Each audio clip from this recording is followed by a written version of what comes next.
Well, I did have a live stream set. I started a live stream. Apparently, something went wrong and it dropped, and then it came back. But by the time it came back, I already stopped it because I thought it wasn't streaming. So, no live stream. However, I will still say this. As a football fan, a Liverpool fan, as you can see, there is a sign that says this is Anfield right there to my left, to the right on screen. Even as a Liverpool fan, playing against a team who is floundering at the bottom of the table, I would still be going into that match with a little bit of caution because in the Premier League, you just don't know. If there's one thing that is certain in the Premier League is that there are many things that are uncertain.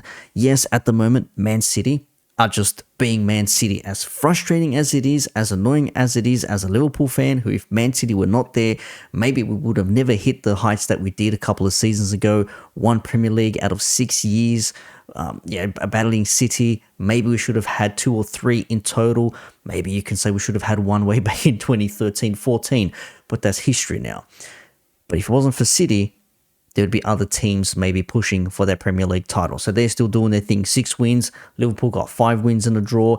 Arsenal, Tottenham, they still have an equal footing as well. They've got 2 draws and 4 wins now. Now, in saying that, we play Spurs this coming weekend, come Sunday. I'm looking forward to that game. It's a public holiday here in Australia, long weekend. I'll be staying up watching that. It's going to be fantastic. I'm confident my team can go there and get a result. They can win. What I'm not going to do is do what Turkish did from AFTV and claim that, oh, you're coming to our ground, we're going to beat you 5-1. Even last year, when we played them at Anfield, the game finished 4-3. Richarlison scored an injury time equaliser.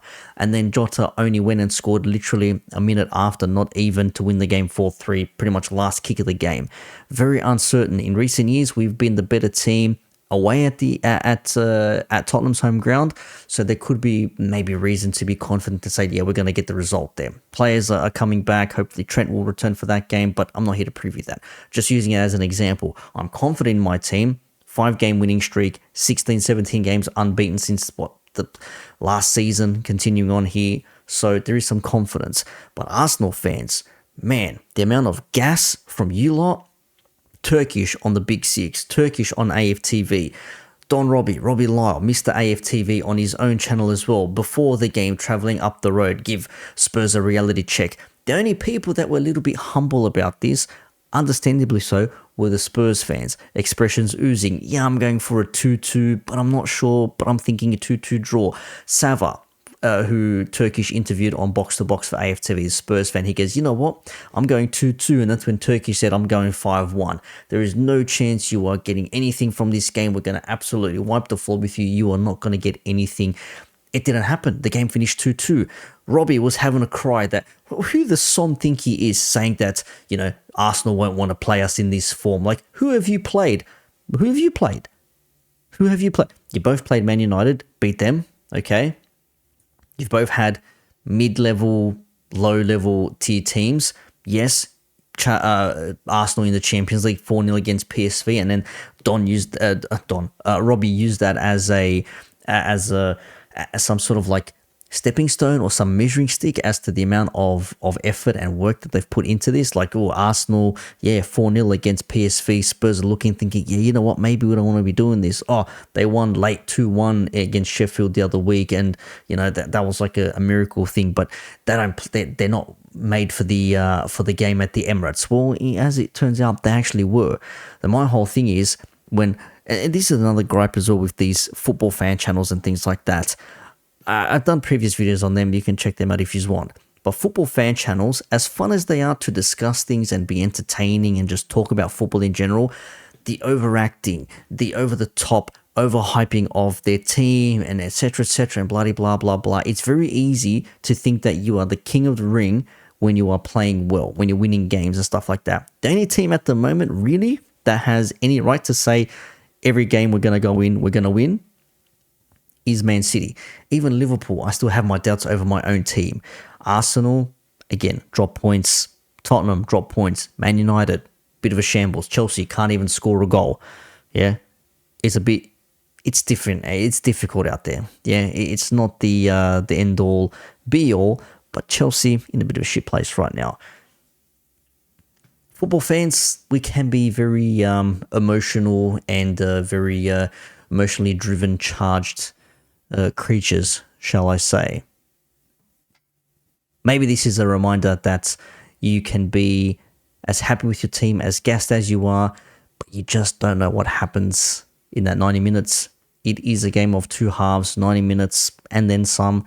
And like Arsenal found out against Spurs, you can be so confident that a team that have only been playing well for, 7 weeks, they come to town and you think, well, they play this open football and we're just going to slice through them like a hot knife through butter, when in actual fact, they did slicing through you.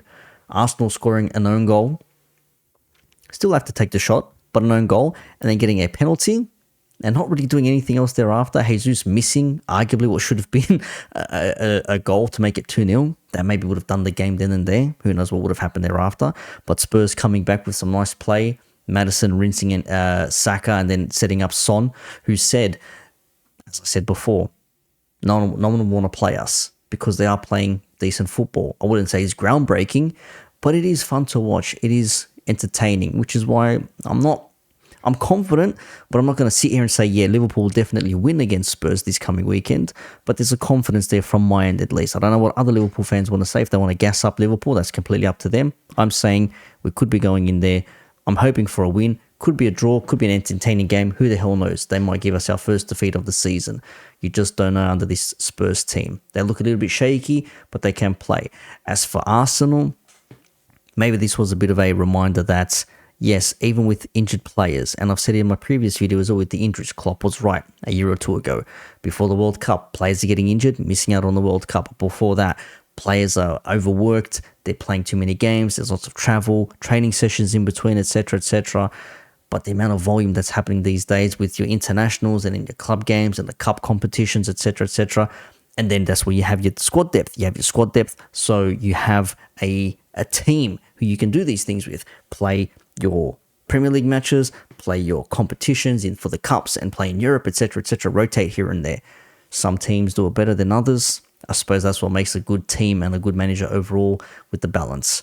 Arsenal need to figure that out. 2-2 against Spurs. So much confidence from these Arsenal fans saying that, Spurs will be taken down. Maybe Arsenal are a little bit worried that maybe Spurs might be able to do something this season. Not going to win anything, but maybe they can push into that top 6, top 4 position, which ideally I think is what Ange should be looking at doing, that being Ange Postecoglou, the Aussie manager of Tottenham Hotspur. That's the bare minimum for them. Anyways, like I said, I had a video planned, didn't work out with the live stream, but here I am recording this post. And if you listen to this long enough, if you enjoy this sort of stuff, do consider liking, subscribing, dropping comments, all that sort of stuff there. Arsenal fans, I have no doubts you will come good this season. You'll finish in the top 4 again. You might make quarterfinals of a Champions League. We'll see what happens. But this was a reminder to you, no matter how confident you are, no matter how gassed you may be because you beat PSV 4-0 or playing on some good form, you just don't know what happens when a rival comes into town. Form goes out the window is what they say. Form definitely went out the window for this game here. Finished 2-2 apiece, even Stevens, and we'll see what happens next week now when Arsenal take on City and my boys, Liverpool, take on Tottenham away.